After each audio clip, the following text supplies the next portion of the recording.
wanna be the best in the game, invest in my name, check no restraints, I'm obsessed with the pain. I ingest, I retain, assess and I change, possessed by the thought I'll be free one day from society's restraints. Money, clout and fame, mud, disease, a plague. We all love to hate, have to play the game, have to make a name. All our insecurities are on display. This is war with the enemy, think that it was meant to be. Living in a time where disease is on every screen. I won't let them fester me, I know most are festering. Negativity is a plague for the mentally weak.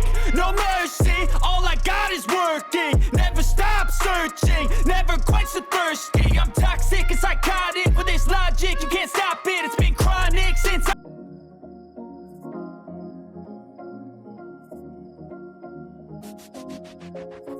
Yo, what's going on with your YouTube? Jumpman Chris here. We're coming back at y'all with another vid. And what we have here today, bam, that's right. And these are the Air Jordan 3 Nina Chanel collaboration with Jordan brand. And these did come in women's sizing, so you guys already know. Make sure you guys do the sizing conversion if you guys are men from 1.5. So for example, a women's 11 minus 1.5 is the men's 9.5. Did release on the sneakers app on June 20th. They retail at $225 plus tax and shipping. Depending on where you are, it could be like $240, $250. Now these also did a little early release on the Nina Chanel website. It was a raffle, but man, that was a very difficult raffle to get through. I literally couldn't get it. Now these are actually somewhat pretty limited, I would say. They're not like a super GR. They didn't go to like any of your Foot Lockers. I believe on the sneakers app was only about 15,000 pairs, or a little bit less than 15,000 pairs. That is pretty limited, all right? Pretty limited for a designer shoe like this. Was some hype to it, and I'm pretty sure there's a little bit of resale on these things too. Will it hold up? Not exactly sure.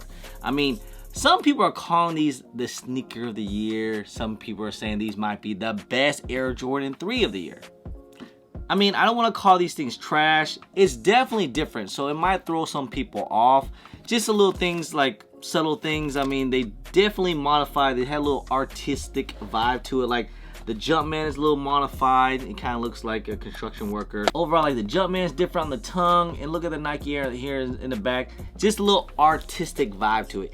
Kind of reminds me like a turf, off-white turf feels that they have in like sneaker stores and stuff like that. Gives me that type of vibe. It definitely gives me some off-white vibes to it. My opinion, these are definitely different. I mean, the colorway and the material is definitely, I mean, I really don't rock an all green shoe usually, but these are actually pretty nice. These are pretty decent, I would say. Are these a must cop? I mean, if you can actually get a retail pair, definitely. It is an Air Jordan 3. It came in women's sizing, pretty limited. So it's gonna be pretty tough to get, and they're actually going for resale too as well. So if you're lucky enough to get them, cool.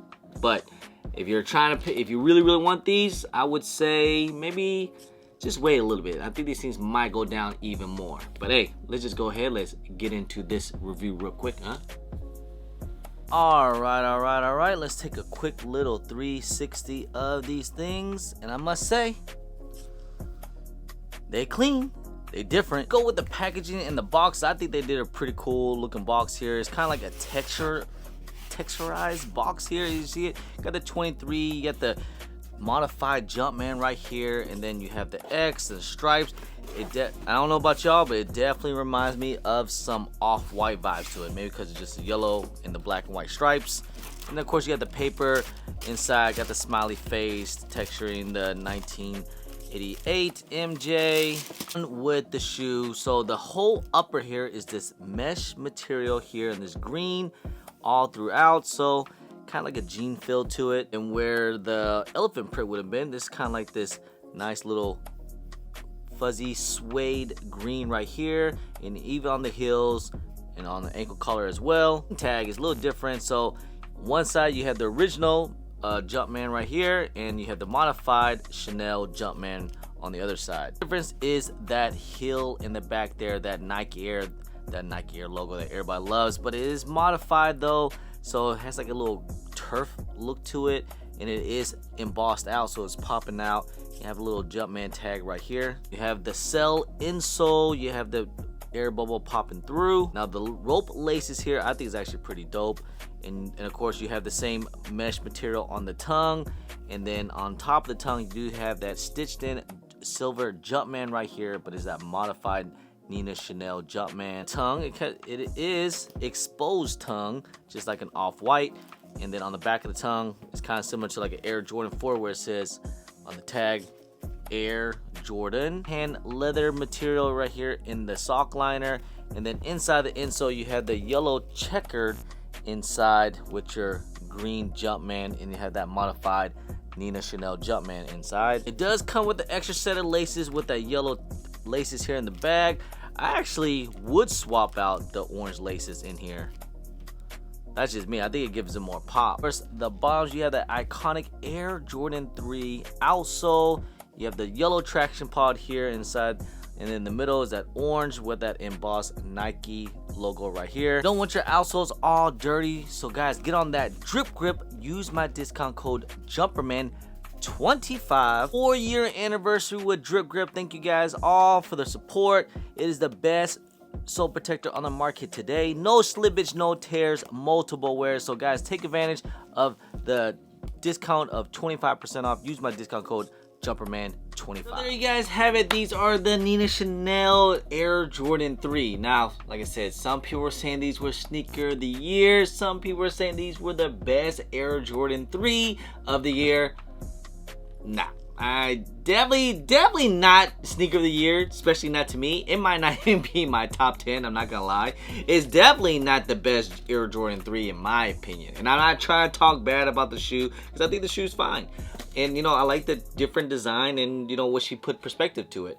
But I mean, the J Balvin's, the Ivories, we're gonna get the Black Cement 3s, the Alma Meniere 3s. I mean, we're getting a lot of great 3s coming out later in 2024. But are these the best? Is definitely one thing I'll say. These are definitely the most unique one. You know, they definitely did a different perspective. Release, we saw the price kind of went up just a little bit after release. You know, that's after after everyone took all L's. But then once price kind of settled down, we're seeing the price dip down just a little bit. Now, shouts to Arbit. If you guys don't know Arbit is a free app. It's a one-stop shop app to check the marketplaces, so that way you don't have to keep going back and forth between GOAT, StockX, or even eBay. You can just check it on the app. Very easy and very convenient to use, and also give insight what they think the market will do in the future. So we're looking at Arbit right now. Let's look at a size. Let's go for a bigger size. That's usually kind of like the more inflated size. A size 11, which is my size. The man's 9.5. You guys see it right now. eBay got them at $330. StockX got them at $305, and GOAT got them at $340. I think the bigger sizes, the way bigger sizes, for like a size, let's say 13W, they're going a little bit higher. eBay got them for $360. StockX got them at $340, and then GOAT got them at $390. So prices are still pretty high on the bigger sizes, but for the smaller sizes, let's say my wife's size, which is a 7.5, I feel like that's kind of average around $300. StockX got them at $275, and GOAT got them at $275. Now remember, these things retail at $225 plus tax. Some stores, I think at the store I went to after taxes and retail, I think I paid like $240. So if you were to sell the apps on the smaller sizes, you're basically making your money back. These are kind of expensive, but I still say if you really want these things, you gotta have them. Just wait a couple days. I'm pretty sure these are probably gonna go down a little bit more. Usually I understand it's a collab, it's limited, but usually with Air Jordan 3s, they don't really do anything crazy like that unless the 3s are gonna start to be the new wave. But we'll have to wait and see for that, because right now even Air Jordan 4s are going down. But yeah, man, overall I think it's a dope shoe. It's definitely different, but it's absolutely not my sneaker of the year. I'm not that hype on them or think they're that great. It's still a nice looking shoe though. It's definitely different. I'm glad to have it. I'm glad to get a retail pair. But other than that, I don't think I would want to pay like that high resale price. If I did take an L, I'll just probably end up moving on, to be honest. Anyway guys, hey, you guys let me know how you guys feel about these Nina Chanel's Air Jordan 3. Anyway guys, if you guys don't mind, please hit that thumbs up, subscribe if it's your first time here, comment down below, and please hit that bell for all the notifications when I do drop vids. And don't forget to follow me on my social media at JumpmanChris on IG, sometime on Twitter, and don't forget Snapchat. I'm also on TikTok. Anyway guys, appreciate y'all, love y'all. I'm JumpmanChris. Peace.